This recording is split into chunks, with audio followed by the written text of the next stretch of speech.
Hello everyone, I'm BW Radio here from the Wrestle Arc podcast. I am joined by Christian Vega and Liam of the Wrestle Arc podcast. Say hi, guys. Hi. Yellow.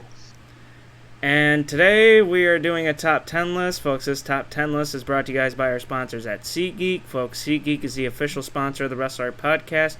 Make sure you folks download it on your mobile devices today or check it out at SeatGeek.com. Get the best deals on concert tickets, sporting events, Broadway shows, whatever have you.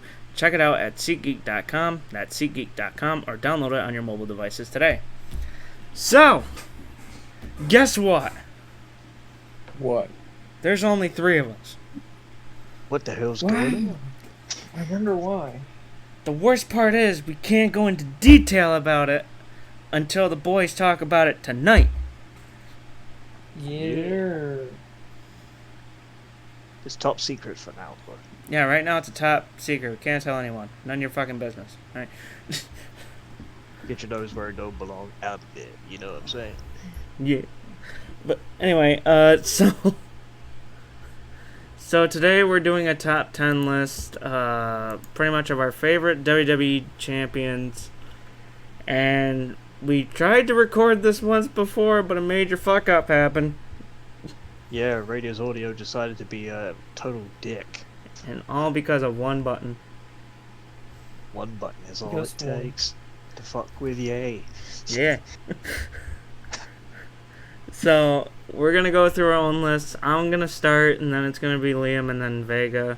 Pretty much, we're going to go through our world champions, explain why they're our favorites, and so on and so forth. Alright?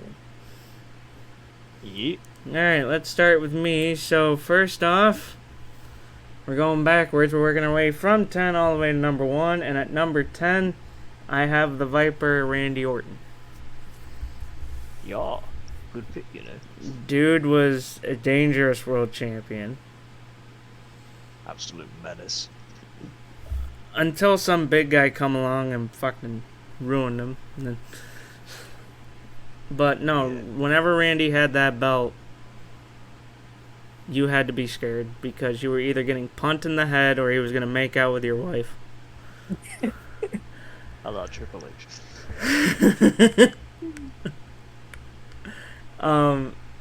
At number 9, I have CM Punk. Yeah, that guy.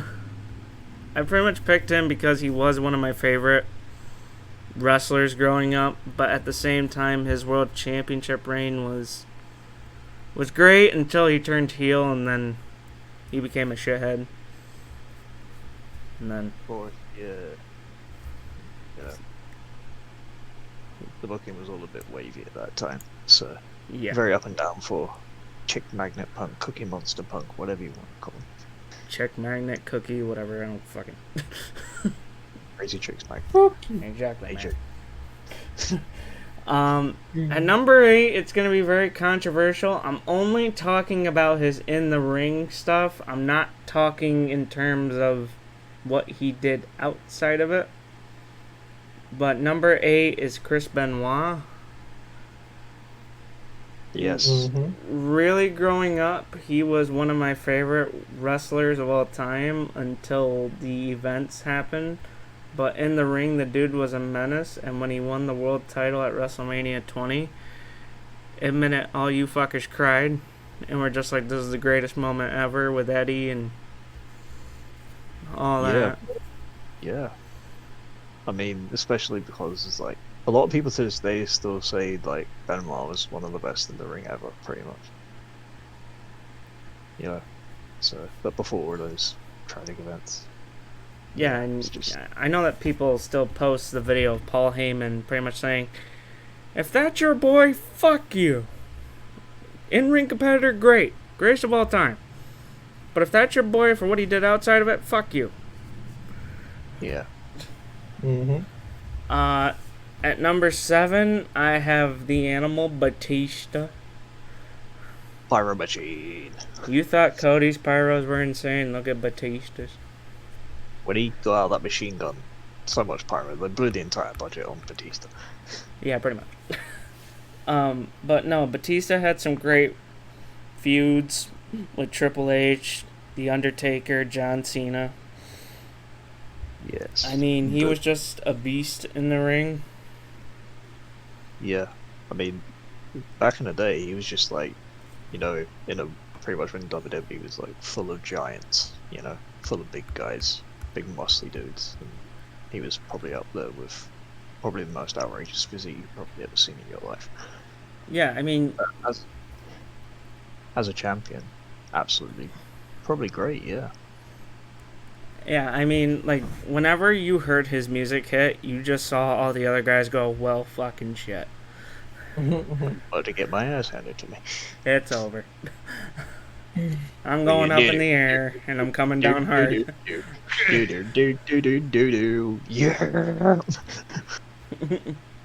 Yeah, every time. At number 6, I have Stone Cold. Yep, one of the greatest of all time. I mean, you obviously grew up in the Attitude Era, so he's probably like your boy. Oh, dude. Are you kidding? The minute his fucking music hit, every single fan that could stand up got out of their fucking seats. Like, signs were all over the place. Stone Cold was just like, alright, bro, give me a hell yeah, and the whole fucking place exploded. Well, he had like some of the best feuds with some of the best we've ever seen. The Rock, Triple H, HBK, Chris Jericho, Bret Hart at one point, I guess, as well. Yeah, because Bret Hart almost broke his fucking neck. Almost, yeah. Pile driver and all that. Yeah, and then Stone Cold's like, yeah, well, I'm gonna stomp a mud hole in your ass. Yeah. Yeah.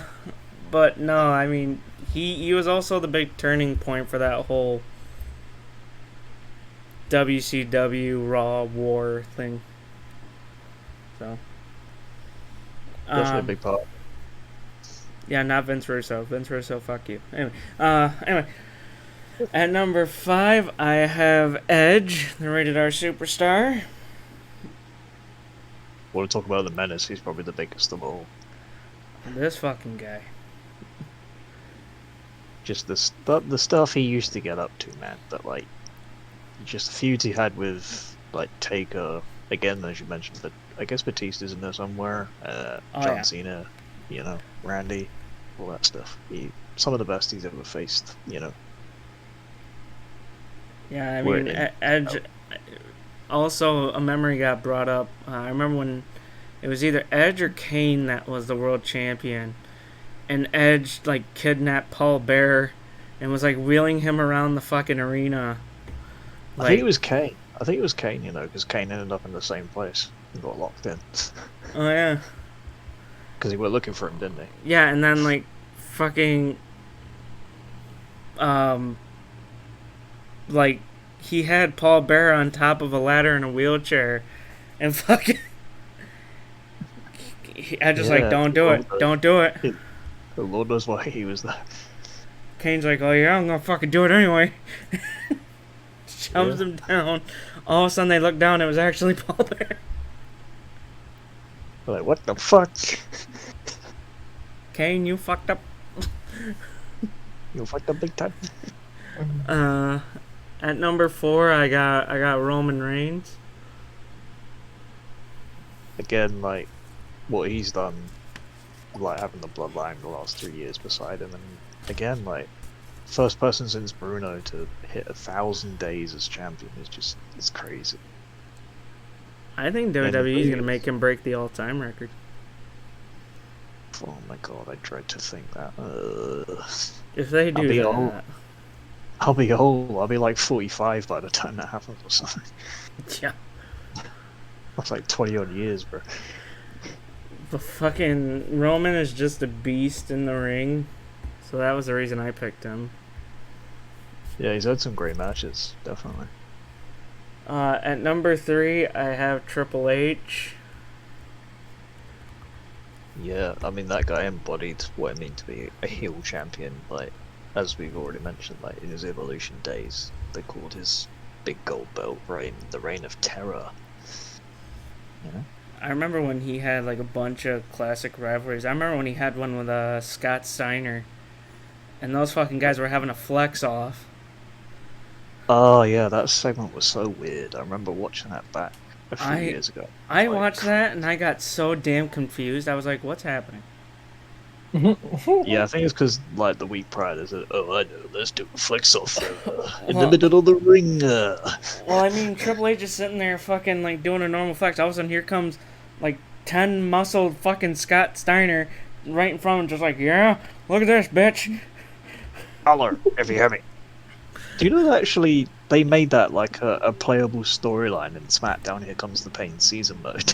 They did. And that's like one of the cutscenes. Like you pick it as an option, and all of a sudden they're just doing a flex off. It's just Scott Steiner and whoever you're playing as on Raw doing it. And you're just like, Oh, dude, I what the love hell that. is going on? It's like they took it directly from TV and like, oh, that's funny. Let's put it in the game.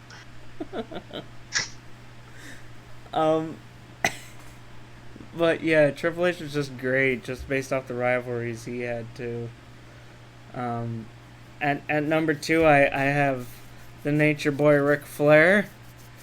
Woo! Woo! Yeah. Woo! He comes riding in on his train. Yeah, do not Google look it. that up. Google it. Google it. Google it. Google it. Or if you're a freak, then by all means go for it. You know what's scary is I Yeah. look back at that photo and that woman has the same hair length as Charlotte. Anyway, moving on. That's a bad state. No, Ric Flair was just a great champion. I mean, he pretty much proved during a time when wrestling wasn't all that great why he was the man of any wrestling company he stepped in. As they say, to be the man, you gotta beat the man. And that was the problem. Every time you go to beat the fucking man, he cheats and gets out of the way. Can we also just mention that his face flop sell is the best sell of all time? Oh, yeah. Like, he's just the lazy reaction, all of a sudden he just goes face first, you know? Just. That's dedication right there. Yeah. And then at number... every time for entertainment. And then at number one, I got the You Can't See Me Man, John Cena. Yeah. Again, like, pretty much the same amount of reigns as Ric Flair, 16 World Championships, and again, had some of the best rivalries with, you know, Edge, Randy, Triple H, Batista. a lot of people, Batista, Punk, Bryan, Rock, sort of thing. You know what's funny is a lot of people looked at that rivalry with Rock and they were just like, that wasn't his best one. And I couldn't agree more. It was him and Randy that fucking stole the show. Him and Randy face each other so many times. It's like the story sort of. A lot of people say, "Oh, but the matches are boring." And it's like, yeah, but you don't get it. Like, there's a lot of psychology in Cena and all of his matches because they know each other so well. That and there's a lot of history there too. Because like even before they were in WWE, they were beating the shit out of each other. In OVW, yes, they were. Yeah. But yeah, that's my top 10 list. So Yes. up next is Liam's top 10 list. Alright then. Just to clarify, there's going to be a lot of recency bias in mine. I only started watching wrestling 11 years ago, and I had to obviously go back and watch a lot of things. So if there are some people that have come up on my list, it's because I saw them when I went back watching stuff on YouTube before they got copyrighted and removed. Basically every full show. But yeah, starting at number 10, got the phenomenal AJ Styles. No, they don't want none. Yeah, that's correct. And obviously been in WWE for 8 years, made his debut in the Royal Rumble, but two-time WWE Champion, but obviously in an era of SmackDown everyone looks back on, it's like, oh yeah, that SmackDown 2016 to 17, whatever it was looked at as a particularly good era, and you know, he just carried SmackDown and made it the house that he built, as he still says to this day. Yeah. Number 9, I also have the rated R superstar Edge. Edgy boy. Again, I've always as I said, big menace when he was a heel as the rated R superstar way back in the day. Like, I've always liked the bad guys more when it comes to wrestling because there's a lot more layers to them. Therefore, they're far more interesting. They tell better stories. Edge as well, like good rivalries with the likes of Taker, Cena. I think Batista's in there somewhere probably. Yeah. I think he had one with Jericho at one point, but obviously he's won titles from Money in the Bank cash-ins. I think he's the only one who ever did it twice. Or actually, that was Punk. My bad. Never mind. He had one with a computer and Michael Cole. Yeah, he did. It was just great. Obviously, the way his last World Championship reign ended, where he had to vacate it for injury, it's that was devastating. But then, obviously, to come back, what was it, 9-10 years later? Basically, he's like, I hope he wins one more before he retires, because he said in an interview that's what he wants to do. One more run, and then after he loses it, he'll call it a day, and then but regardless, Hall of Fame already, and pretty much as a world champion, he was top tier. Absolutely. Number 8. I've also got Batista on my list. Again, for the reasons you mentioned, just every time his music hit, you're like, oh shit, it's about to go down. I'm about to get my ass handed to me. Batista bombs all around for people. And, a lot of rivalries with, again, a lot of the people already mentioned. So, Cena, Taker, Triple H even. Again, that one segment I always think of is when he powerbombed him through a table where he's like, please go to SmackDown and challenge for the WWE title, not for me. But then Evolution was basically, they were the last 3, him, Flair, Batista, And he was gave him the thumbs down, put him through the table. What a segment, and then obviously a good reign followed, and a lot more happened. A lot more reigns after the fact as well. Yeet. Number 7, got the game, Triple H. I mean, I think he's a 14-time world champion. The one feud that stands out for me is Randy Orton, in 2009. Just that whole storyline where Randy was just an absolute dick. Just kissing wives, punting McMahons, RKO, and and then they main evented WrestleMania 29, and it was that match wasn't as good as the one that went before it, which was of course Undertaker versus Shawn Michaels number 1. A lot of people say that's the best match of all time. That should have went on last, which I agree with, by the way. But yeah, Triple H as a world champion, every time he held the belt, he made it feel important. And that's what I think about that. Number 6. These next 2 picks will be controversial, by the way. But number 6, I've got Brock Lesnar. The Beast. Dun, dun, dun, dun, dun. Obviously, my first experience with him was actually before I started watching wrestling in the first place, when I played SmackDown Here Comes the Pain on PlayStation 2. I was like, this guy's a monster. I was like, Christ. And then, when I actually started watching wrestling, and he came back in 2012, but then I went back and did the stuff. 2002, the feud with The Rock, where he became the youngest WWE champion of all time. That's still a record to this day. Obviously left the company in 2004.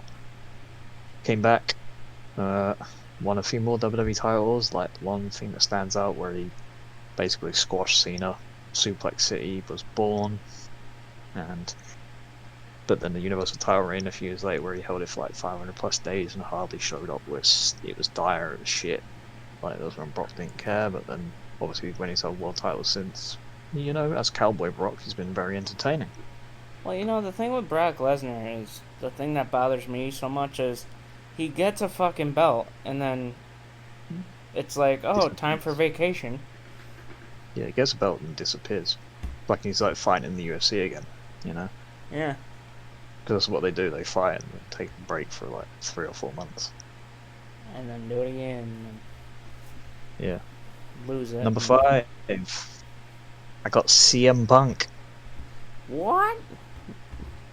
Yeah, I mean, his first world title reign was, I should imagine, the ECW one, in WWE anyway, where he was where he came in for Benoit after all that tragic shit happened that I don't want to talk about again.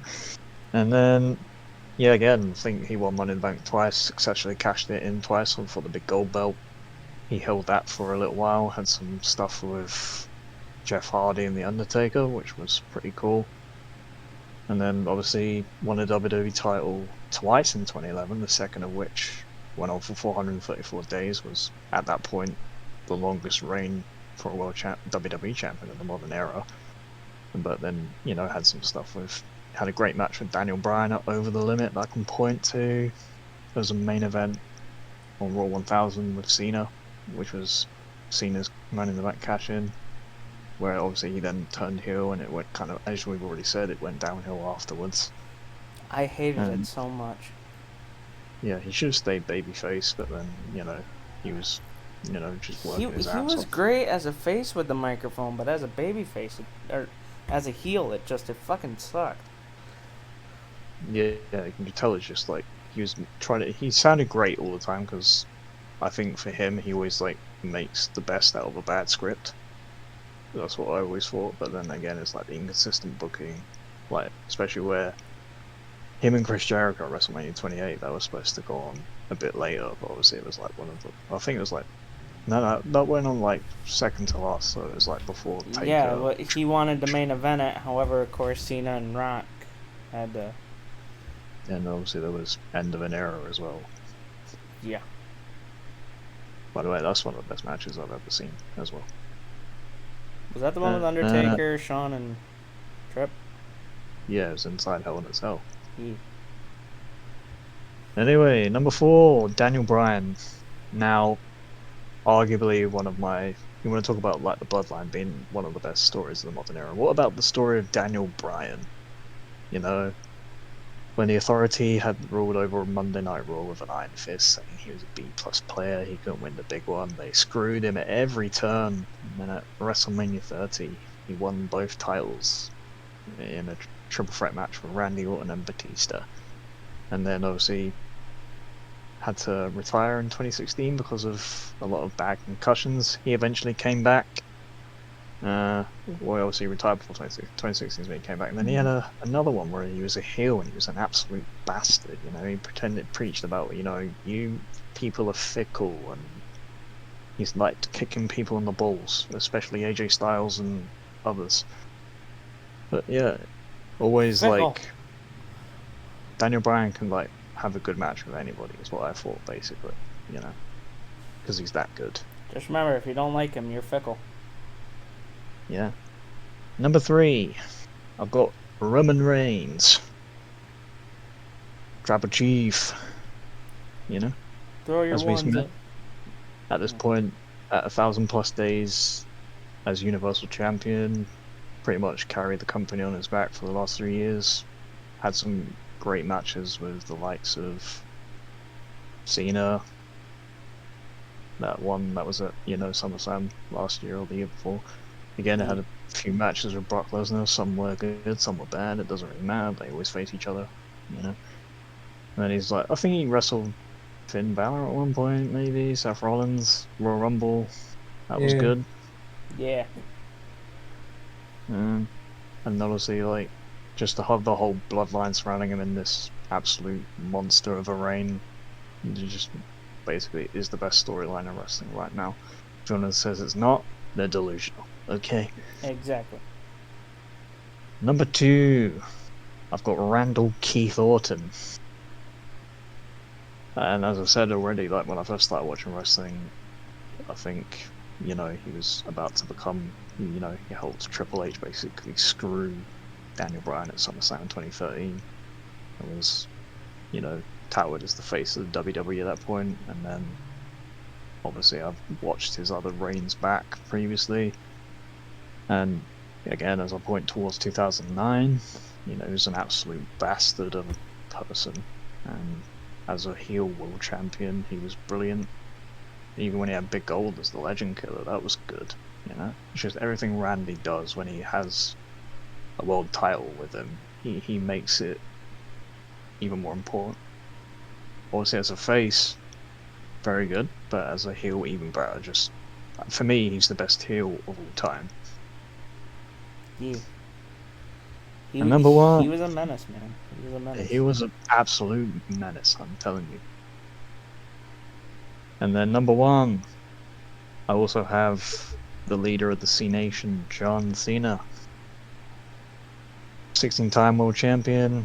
Again, faced some of the best. Had some bangers, you know, even with JBL when he first won his first world title, or whatever it was he beat for. I think it was HBK or something. Either one of the two of them. And then stuff with Batista, Edge, Randy, as we already mentioned, you know, his biggest rival, probably still to this day. I mean, the stuff he did with AJ at one point, that was very good. You know, that was a lot of a dream match people envisioned, and that happened. It was very good. And I guess that's all I'm going to say about my list. I've been waffling a bit too long. Yeah. Vega, you're up, buddy. Mhm. As I said when we were not on this, you know, before the era happened, just take your time. Explain whatever, you know. However you feel. Do it. Come on. That was your cue, man. Start talking.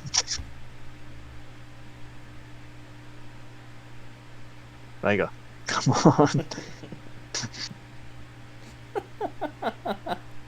Vega, you can do it. Come on, buddy. Vega. Hello. Is he there? Vega, are you there? Say words. Do you want me to read them for you and then you just explain them? Motherfucker. Alright, I guess I'll do it for him. Alright, so at number 10, Vega had The Undertaker. Oh.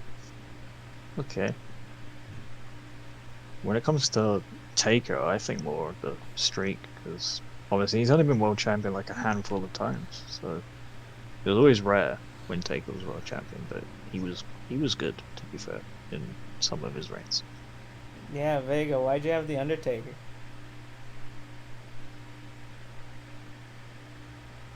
Talk, you fucker. Okay, come on. Okay, I guess we'll just go through your list and discuss it. It's fine. At number 9, we have CM Punk. Seems to be on all of this, that guy. Yeah, he's on all 3. At number 8, he has Shawn Michaels. You know, I didn't think of that, but you know, in the era I've watched back, he wasn't world champion all that much. So. Oh, back in the day.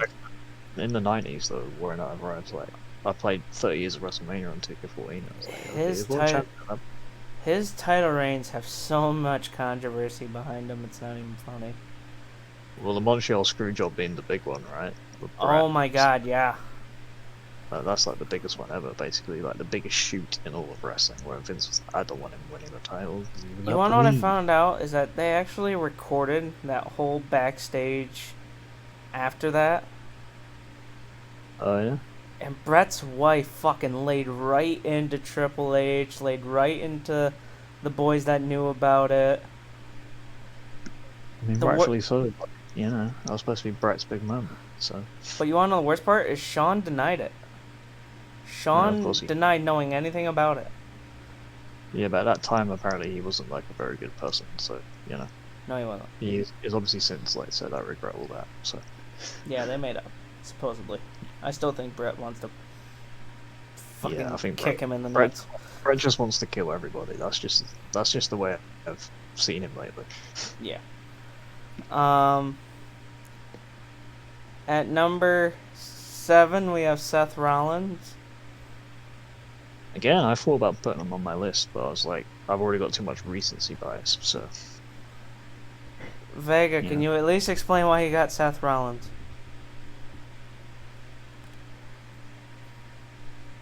Yeah? What a bitch. He's gotta be away from the mic. He's gotta. He's gotta, yeah. At number 6, we have The Rock. Yeah. Dude, half of his fucking title reigns. Let me tell you something. The Attitude Era for his title reigns was insane. Yeah, and then, I mean, the one he had in like 2014 when he beat Punk, though, or 2013 even. It just wasn't that good because obviously he was just a transitional champion for Cena to get it back. Yeah. Well, I mean, the thing was, is like back in the day, like I know you're probably not gonna remember this because not a lot of people do, but I remember it was halftime heat. It was The Rock versus Mankind. I have played WWE 13, so you're probably on about the empty arena thing. Yeah. Yeah. Actually, watching that was fucking nuts. I bet. It's just like there's nobody there, and then I think they actually just beat the shit out of each other.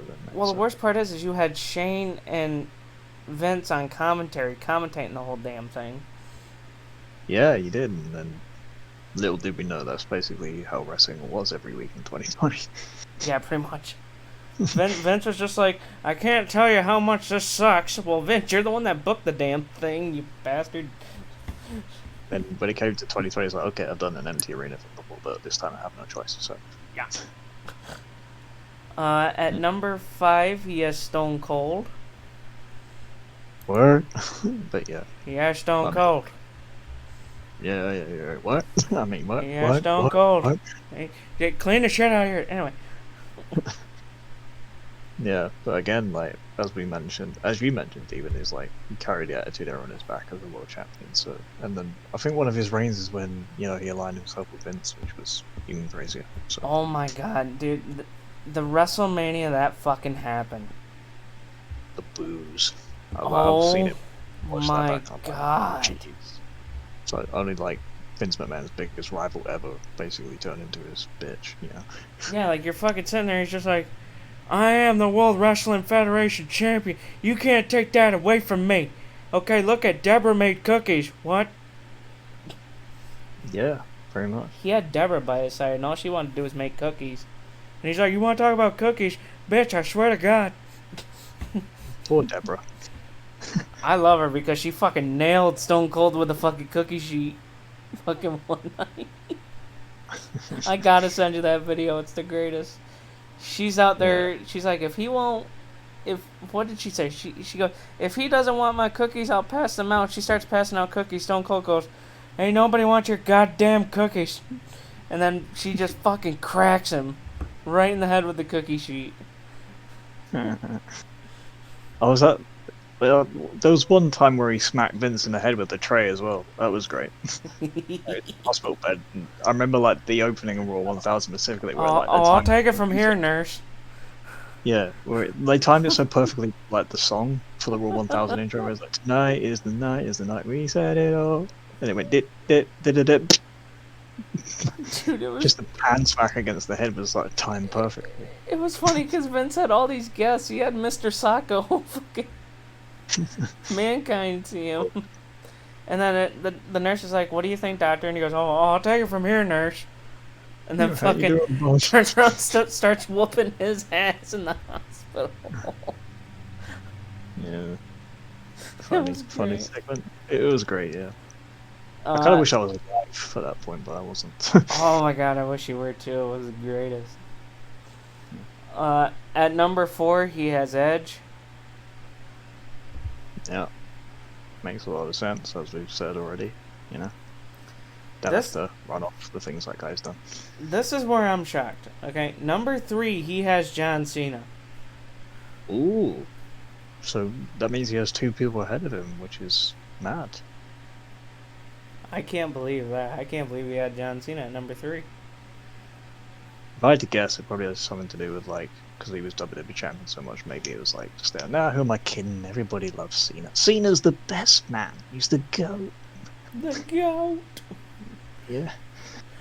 At number 2, he's got Roman Reigns.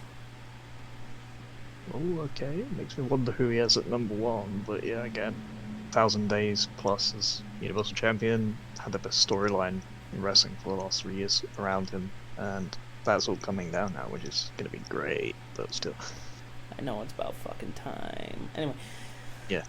And then at number 1, he's got Triple H. Oh, okay. Rogue shout, but I like it, to be fair. Because I should imagine Vega's been watching since the Ruthless Aggression era. So, and again, Reign of Terror during that point, pretty crazy. The rivalries he had, even when he was WWE champion, like when he didn't have big gold. Like, Well, the one that was most real was between him and Shawn, and yeah, he bashed Shawn's head into a fucking car window. did he like when they had that match or I can't remember. It might have been SummerSlam or something. 2000. Yeah, it was SummerSlam. Yeah. Like he made Shawn bleed like a stuffed pig. Yeah, even And though that- Shawn won the goddamn match, Yeah, he did. fucking Triple H had to hit him with a sledgehammer. Yeah, because as we mentioned, he was an absolute douche of the heel. He was a dick. Yeah. Because I think the whole rivalry was like Shawn saying, "I don't like the person you've become." Well, because it was like gonna be like this big reunion of DX, and then Triple H fucking pedigrees him, and it's like, you asshole. I've got evolution. I don't need you. Yeah, and then of course it had all. You want to know the best part of that rivalry? Triple H was facing Kane in a casket match. Shawn just pops out of the casket and it's just like, "Hey, asshole!" Super kick. And then he Switch to started. the music. Kane wins. Kane's walking away. All of a sudden, it switches over to Shawn's music because Shawn's dancing on the casket. It's like, all right. Yeah, that was classic. I was like, that feels a little real, but okay. Yeah. But anyway, that's our top 10 lists. And folks, we would like to know your top 10 lists in the comments below. And folks, that is going to be it for this video. Again, big thank you to our sponsors at SeatGeek. Make sure you folks check out SeatGeek by downloading it on your mobile devices today or checking it out at SeatGeek.com. Reminder that the Wrestle Arc podcast is on Thursdays on YouTube. Make sure you folks like, comment, and subscribe. That way you folks know when we go live. Reminder that tonight the Wrestle Arc podcast goes live with Peyton, Aled, Ross, and Noble. They will explain why us three are not in it, but yet they are. Let's just put it nicely. They kicked us out. No, just kidding. That's why we're still uploading on this channel. We're doing it out of spite. That's right. They're the NWO. We're the NWO Wolfpack. Okay, we got it. Nah. It's No, okay. no, It's but all make sure you good. It's all folks- good on that. Make sure you folks tune in tonight. Make sure you folks watch them. That way you guys know exactly what's going on because they're going to break the news tonight. But again, make sure you guys follow us on all of our social media platforms. All of our links are going to be in the description below. But anyway, folks, that's it for this video. We will see you guys in the next one. It may not be us. Who knows? It might be. Who knows? You never know. Yeah. All right. We'll see you folks later. Yeah, it goes. It will happen. What happens later, you know. So Yeah. yeah. All right. Peace out, everyone. We'll see you guys later. Bye.